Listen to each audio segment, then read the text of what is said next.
Hey, everybody, and welcome to another episode of the Audiophiles. My name's John. His name is Andy. So, welcome to a special episode. What? I hear you cry, they're all special. But yeah, so recap of the year. So, we're doing three episodes. First one, songs that I provided to the channel. This episode, songs Andy's provided to the channel. And the third one, viewers' requests.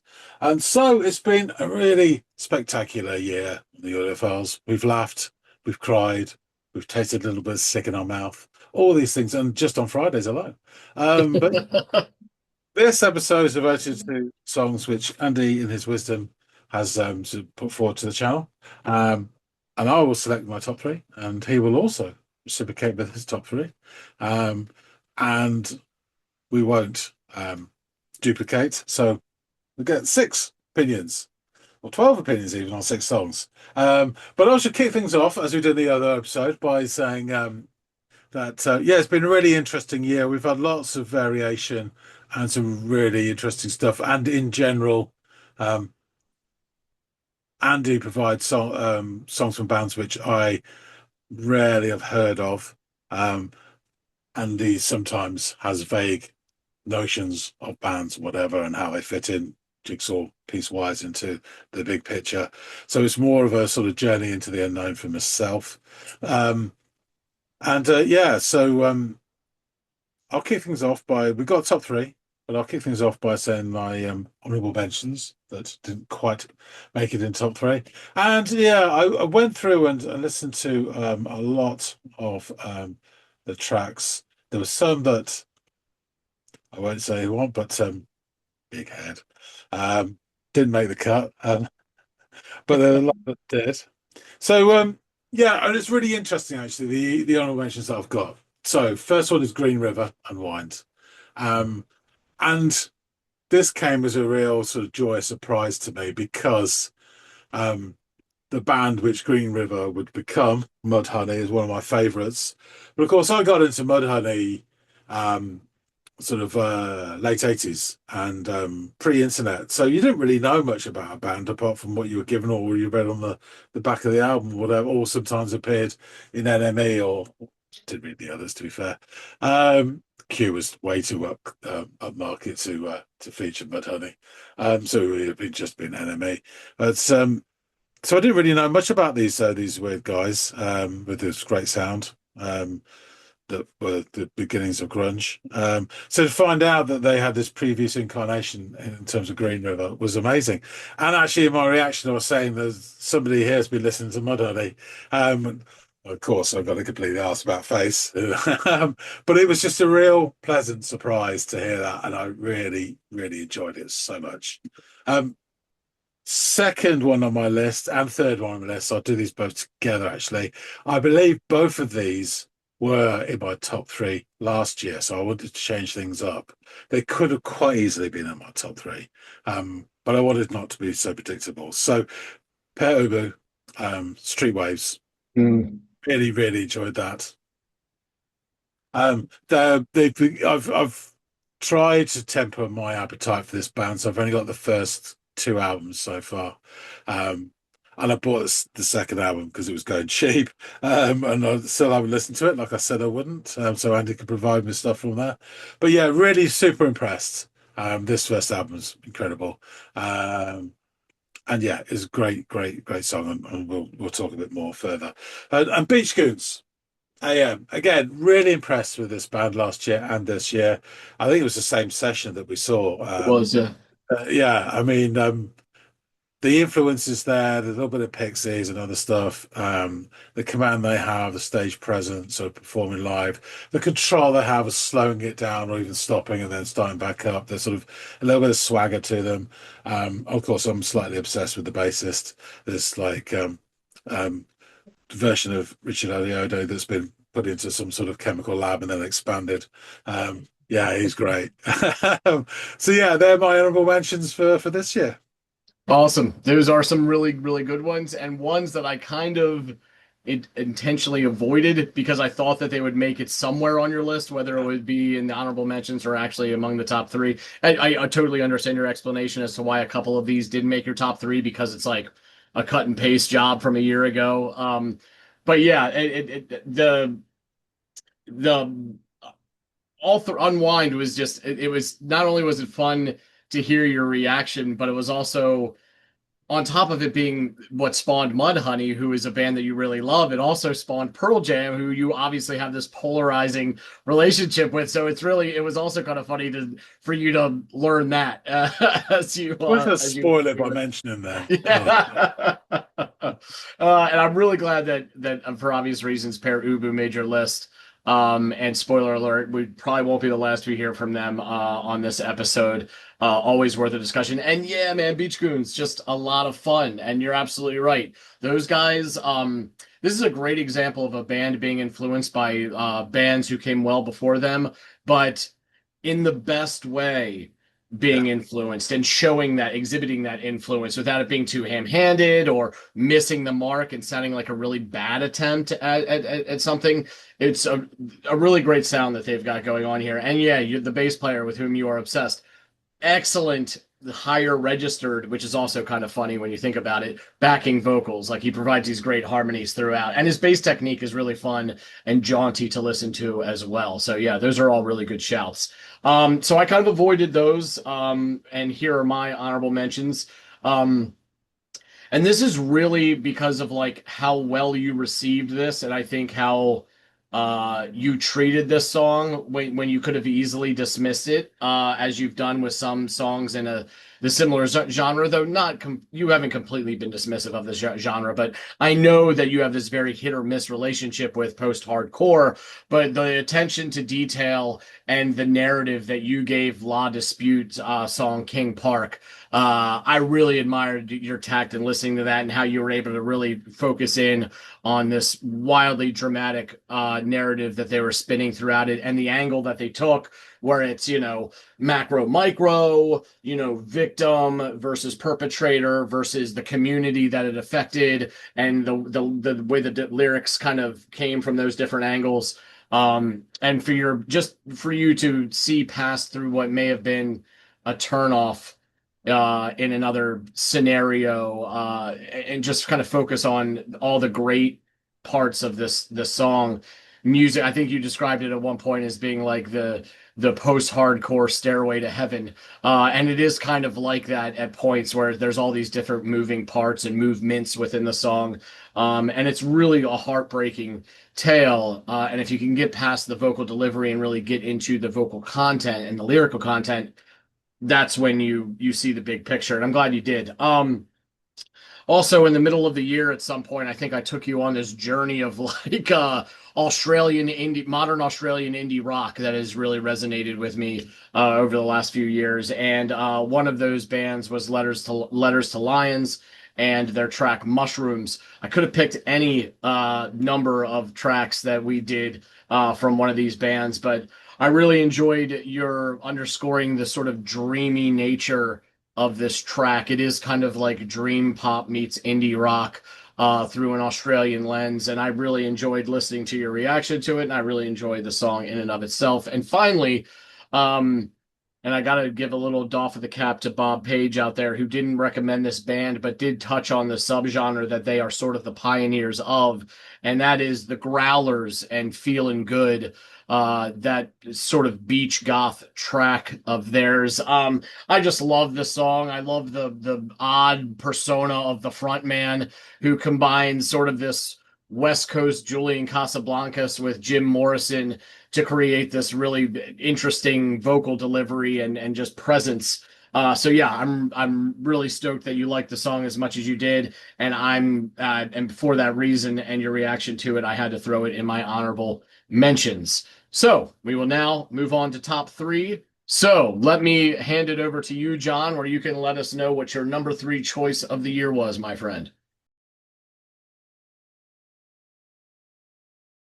Funny enough, speaking of the Growlers, Feeling Good as my number 3 spot.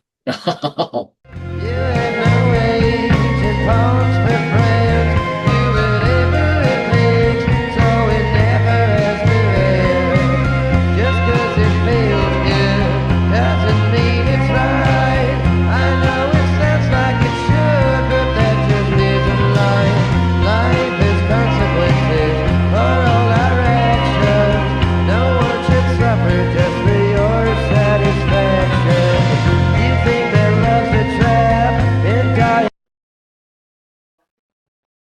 Interesting. Wow. So much going on. I think this is like about the fifth time that I thought that the beginning was the jingle for Audio Tree, and it wasn't. It was the song. So yeah, it's got a really interesting sound to it. Initial impressions. It's got a bit of that Doors feel to it, but mixed with a cartoon ghost. So it's eerie but not scary. Um, it's got otherness to it. Uh, really nice. Lovely sound from the bass as well. Drummers keeping everything in check nicely. Um, that guitar was really nice. The bit that he sang there was just doing this, striking these chords over it. It just sounded lovely. It's got a really rich tone to it. Again, it kind of fits in with that sort of Doorsy type stuff. And then we get to the singer, who is definitely not the Lizard King. I have to say, at first, I was not sure about this very odd creature before me. I think I said in the reaction, seemingly this bedraggled day trader wanders into a karaoke club after the worst day trading of his career. And then he starts jamming with a band that are channeling the ghost of the Doors, crossed with some Scooby-Doo eeriness. Yeah, this is like you were saying about the mixture of this sort of Julian Casablancas and, and Jim Morrison. It's more like Gordon Gekko and Eugene Levy. I mean, Those it does have. suspenders have really got you, man. Oh, there's this. There is this patheticness to him, which is really endearing. But it does look like, there's an old phrase, someone has bad luck. They say they fall into a barrel of tits and come out sucking their thumb, and he looks like that. I have listened to this track a few times since, and I've loved it a little bit more each time. Oh, that's It great. could easily be a turn in a David Lynch film. I mean, it's just got this oddness to it. Um, Yes. and the way he kind of glides through this song without taking a single bloody breath is just incredible. But there is this eeriness to it, this Riders on the Storm kind of, Yeah. guitar and the keys as well. And the band are great. I mean, it really is. And it just has this sort of, Lynchian Doors quality to it, which I just absolutely charmed pants off me. I thought it was brilliant. Awesome. So glad you liked it. Yeah, everything you said, copy and paste for me. I totally agree with you.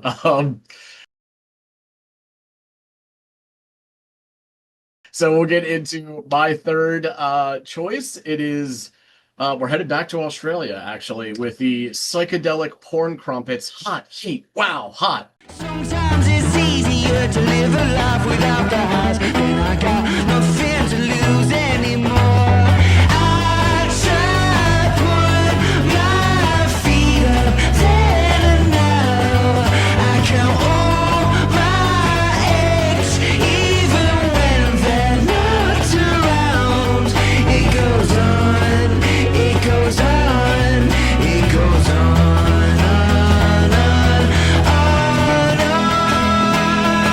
it goes on and on.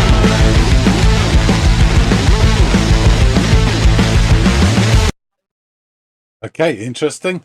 So this start at the beginning, from what I remember before, the last song which Greg had Andy listen to, it had like a lots of influence from the Verve, early the Verve, and a bit of Cool Shake as well, and a bit of Pink Floyd.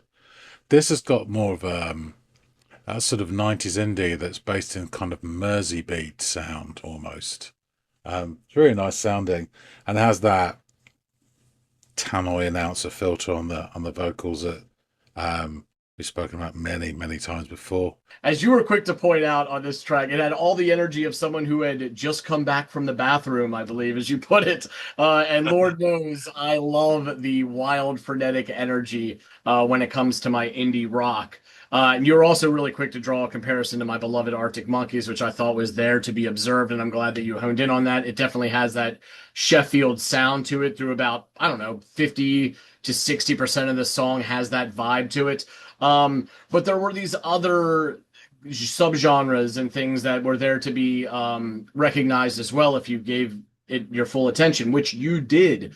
So there weren't just these basic indie rock tropes on display, as you were quick to point out. There was 90s guitar work that was happening in there, and some very 70s proggy elements to it as well, which all work together to create a sound that I find absolutely infectious. I mean, I adore this song. And I was really glad that you were able to pick out all these different things and find a lot of interest in what you had heard. So yeah, again, I think John had mentioned this yesterday. I don't always pick my favorite songs for my top three. I pick the ones that whose your reaction to I found the most intriguing or satisfying, if that makes sense. So this was a classic example of me really enjoying your reaction to all this energy that was being thrown at you by these Aussies with this track. So yeah, I really loved your reaction to this one, John. Yeah, boundless energy by whatever means, igniting it. Terrible titles that we've had from this band. Yeah, and as you say, those sort of 90s influences and the 70s bit of Floyd, but within quite a relatively short song, it didn't feel rushed either. I mean, it felt frenetic, but Yeah. in terms of the movements and everything, it felt as one piece rather than Yes. piecemeal. So that's the skill of it. Yeah. Yeah. Excellent. Excellent. Well, you are number two, my friend. This is another one which won me over, and I had a huge fun watching this. Nebula Sun, Oceans. Ah. How strong can you?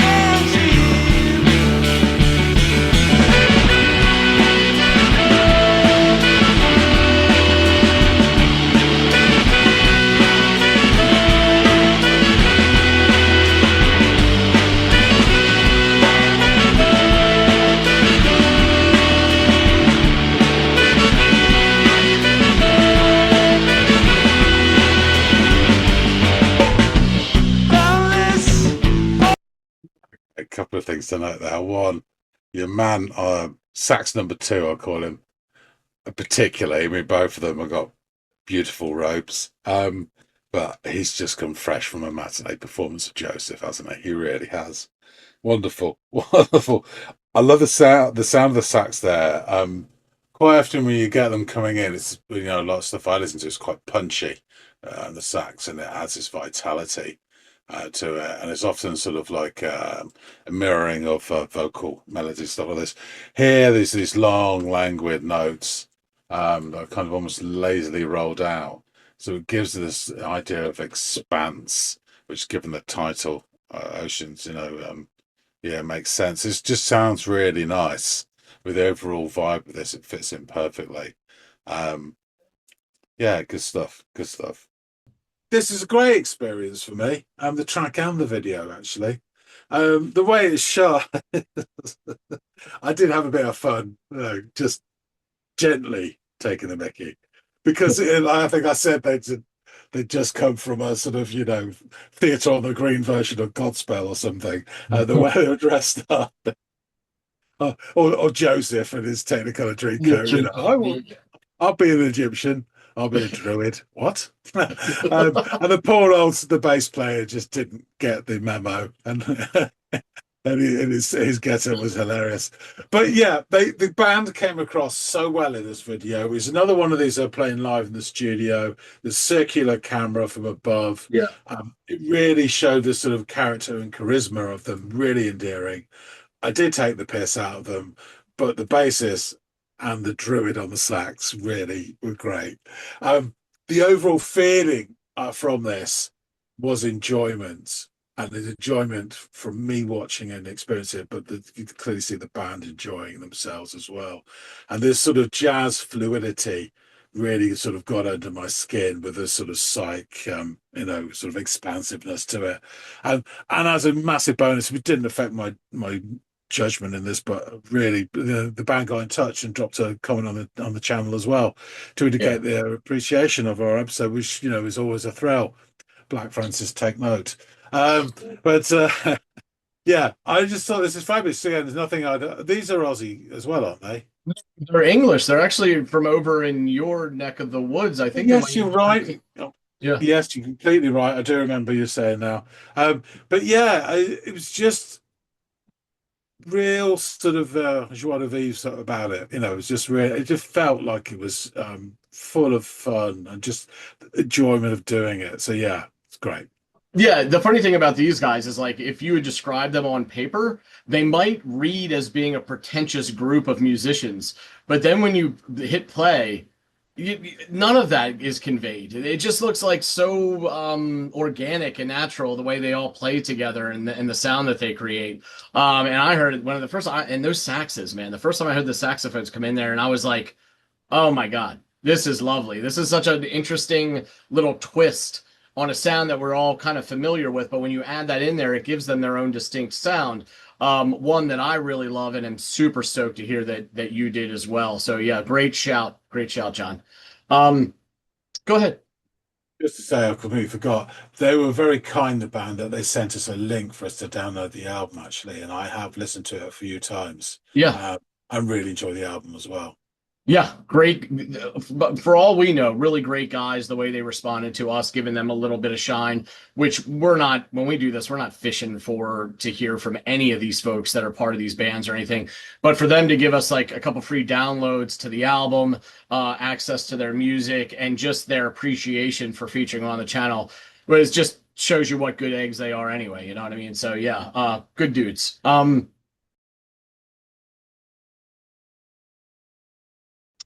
My number two choice, and John, you've already mentioned them once, and their album that is featured the most on our channel hangs behind you. But I picked their track Per Ubu, their track Folly of Youth.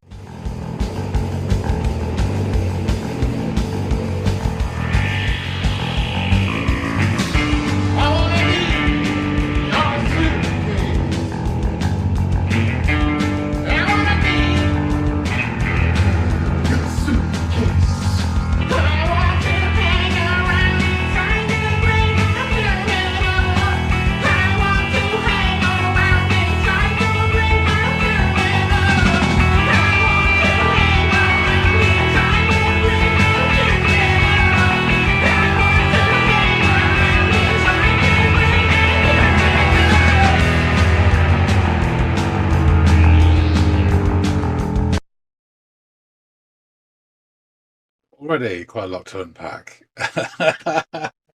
um, yeah, so it starts off with this bass line. It's really simple. It's just like pacing like a junkyard dog. And then we get these effects over the top from whatever the synthesizer or whatever it is. Um, yeah, it's strange, like something's assembling something.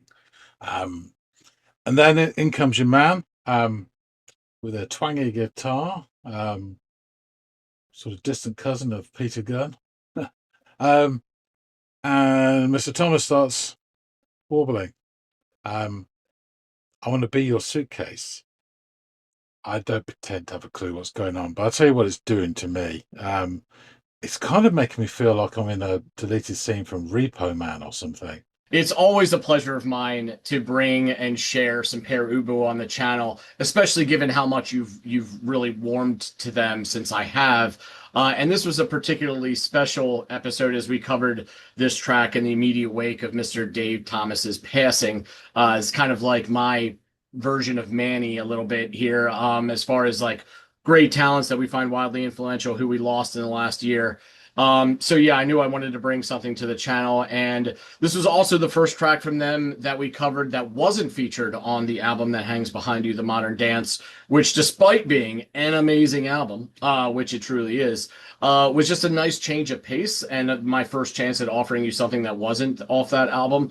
So it only made it that much more enjoyable for me to hear how much you liked this song, which is great because I think that's a number one, particularly when I think about with you, because I know that you're like, yeah, album one was great or album two was good, but they kind of fell off from there. Or I didn't, in some cases, rare. I didn't like their first few albums, but they kind of got their footing by album three.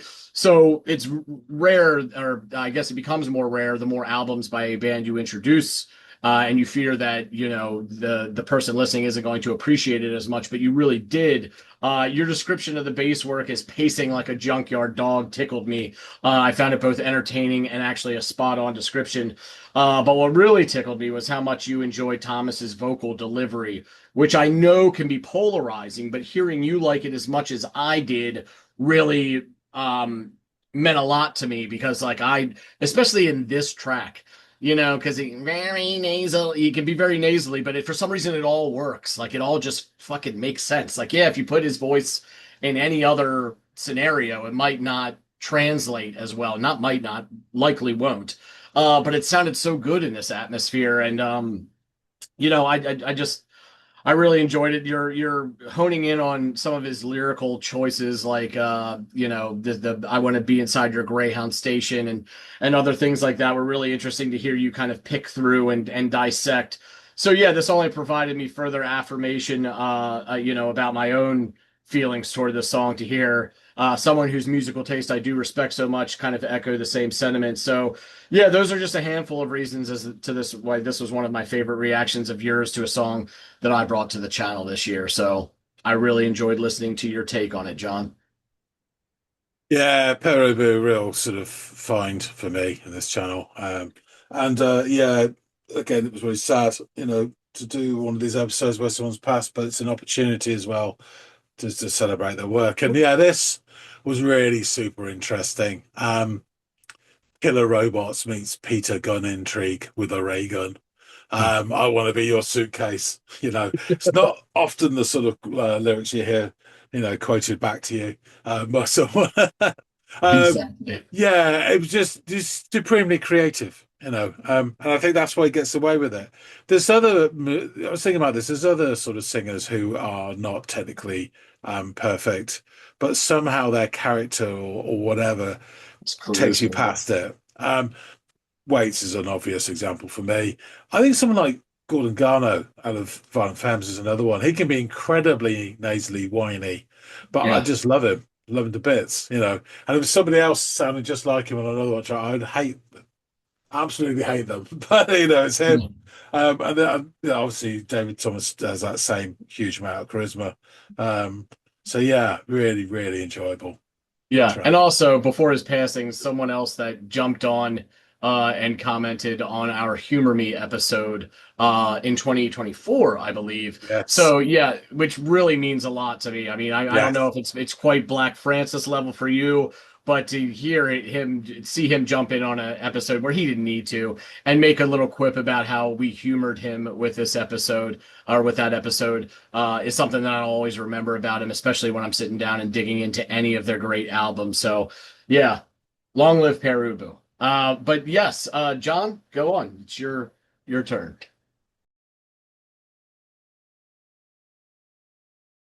So my number one pick. Okay.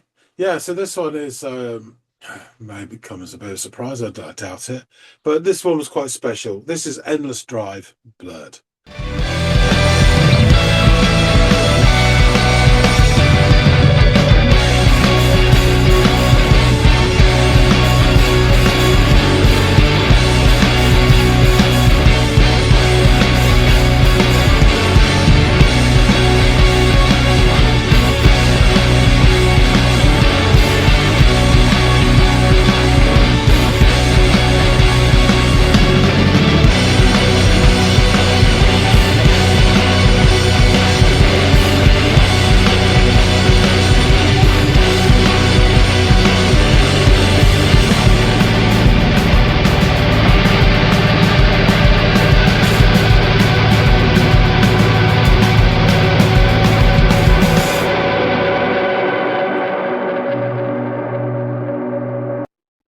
Oh, so we're pausing for breath here. That was really stunning, that bit. I love the way it sort of built and built. I know you call this section, I know it's almost like math rocky. It's the aggressive-ish side of post rock, isn't it? But yeah, it feels like it's always climbing and going forwards, progressing towards something. And there's that lovely bit where the guitars are all strumming and the drummer was like beating, and they're all like syncopated. and it was just going up and up and up. And then he sort of brings it back in with the just called standard drumming as they're all pissing around the fretboards, and then it breaks down to this sort of pause here. Really nicely done.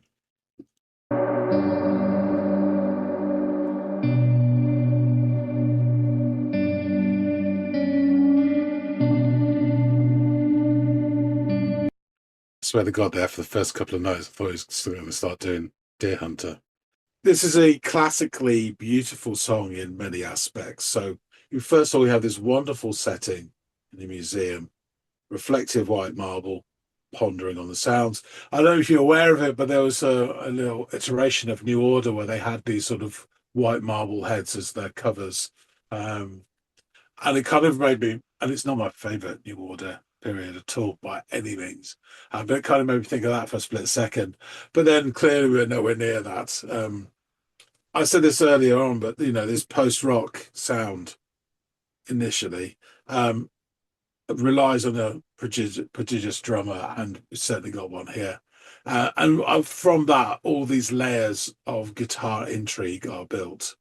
And an instrumental, and we've said this before many times throughout the years on this channel, can build these little landscapes, little scenescapes of imagination in the listener's mind, which are always changing in aspect and dimension as they sort of climb and twist, and this song's no different. And each time you listen to it, it's a slightly different construct in your imagination. I really enjoyed the delicate control on the breakdown of this, and it kind of elevated it to sort of number one spot. It had everything: beauty, tone, control, contrast, and introspection. So yeah, my favorite track of the year from you. Awesome, man. I'm really glad you liked it. And it is a little bit of a surprise for me. I mean, I remember you enjoying the music. I also remember you taking the piss a little bit too, but that's just part of your nature. You can love something and it's still not above, you're still not above a little, piss take here and there. But to be fair, I just didn't know that it resonated with you that much. I am super stoked to hear that it did. We've talked about it before ad nauseum on this channel. There exists this Venn diagram where there are two circles, one labeled John and one labeled Andy, and they do tend to overlap. And I think post-rock is somewhere in that middle for sure, where there is overlap. And I'm Christ, I've two of the songs that you gave me the past year that are in my top three are post-rock songs. So I guess it should really come as no surprise that one of your top of the top three would be a post-rock song as well. It seems that 2025 was the year of post-rock here on the Audiophiles. But yeah, I completely agree with you. It's a beautiful song. You can just sort of close your eyes or stare off and just let the music take you wherever your mind and it works together to lead you. You know what I mean? We've talked about that before too. The music is a Rorschach test. So kind of hearing this stuff is part you, and it's certainly part the band, but it's also part of like whatever is already inside your brain, and then the merging of you hearing it and what you're already predisposed to think or feel. So it's really interesting to just kind of sit back and listen to these kind of instrumentals and see where you go. But go on, it looked like you wanted to make a point again. I would say this is my version of you listened to Maserati last year. And it's a slightly different flavor to it, but the effect is the same. Yeah. That's a great point.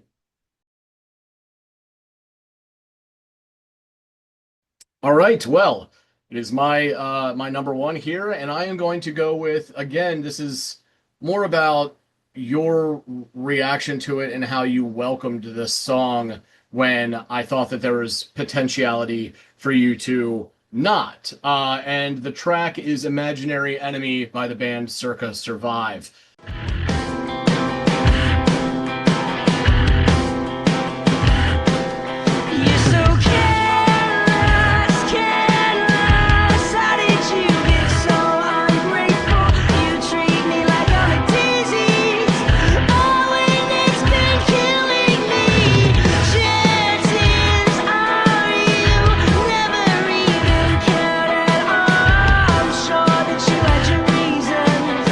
But I've never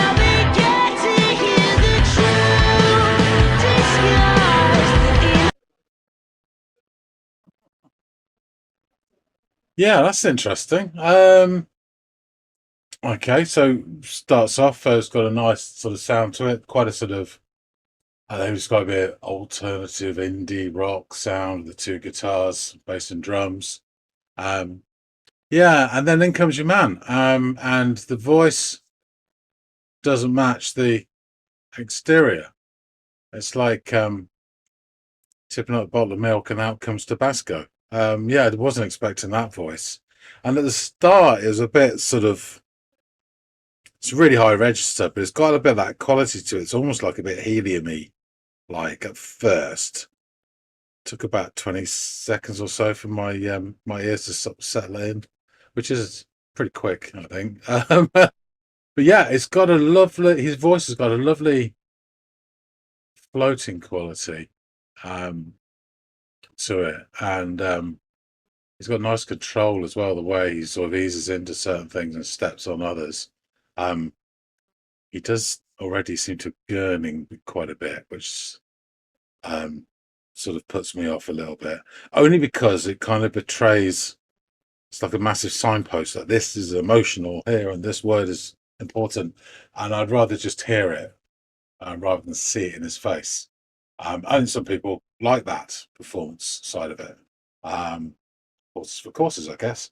But yeah, really interesting voice. This reaction earns my number one spot based mostly on how really surprised I was by how much you appreciated this track. It kind of towed the line between certain subgenres that I know can be hit or miss with you, while there are others that they tap into that I know you embrace very much. So it was kind of a coin flip. And yet, this pulled it off pretty well given your responses, their ability to mesh all of these different sounds. I also really respected your take on Anthony Green's voice. As you claimed, it was to really admire it, which I thought was, for you, who's usually quite reserved in your how effusive you are about things, was kind of struck me.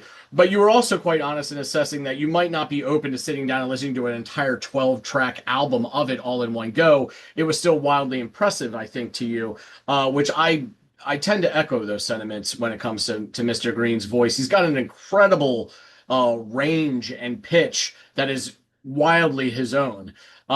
So yeah, I could totally understand your comments about trying to listen to an entire track, or pardon me, an entire album of him. But you also underscored the terrific drum work, which was clearly evident. The harmonies, the bass player did a really good job of harmonizing with Mr. Green. And the guitar work throughout this, especially the way the two guitars work together. And it was really hard to almost pick up where one stopped and the other started, which I think is, a sort of this kudos to both guitarists in the band for being able to work together to create this kind of sound where their styles blend so seamlessly together.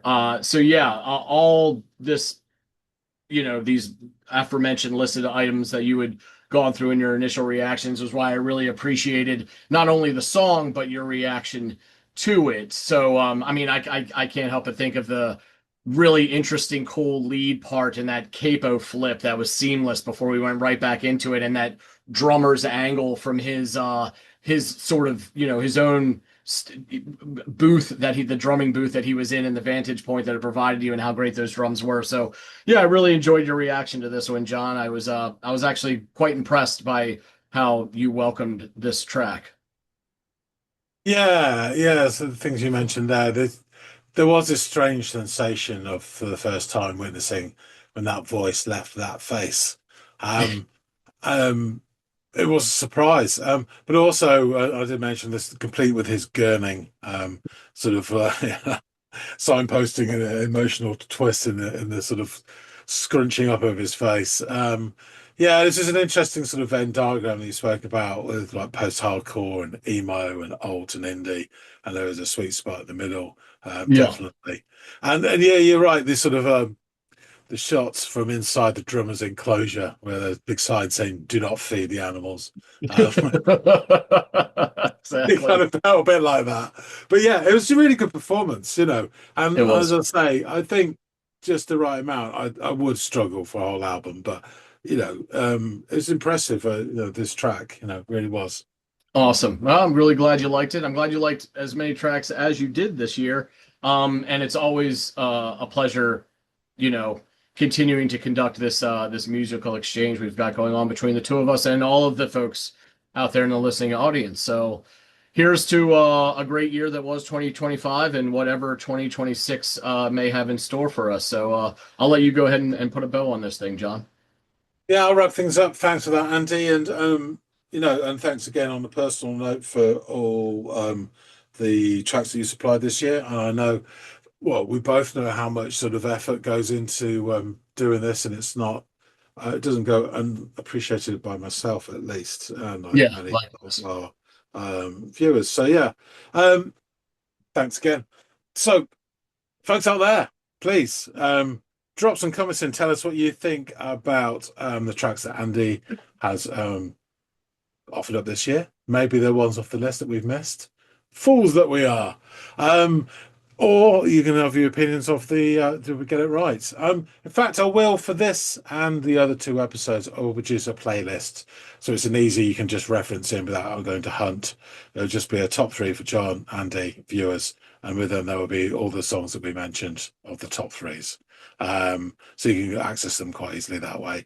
But yeah, please, we'd love to hear from you. I'm really interested in your views on any or all of these songs. Yes. If you haven't subscribed already, I mean, I don't know how you stumbled onto this. If you for the first time, you must be in shock. What the hell are these two idiots doing? But yeah, there's more of it. Can you believe that? Yeah. So yeah, 800 episodes or whatever. So please, check them out, subscribe, ring that bell, hop on board, strap on some water wings, and away we go. That being said, we'll see all of you very, very shortly in the next episode of the Audiophiles. Happy New Year's, guys.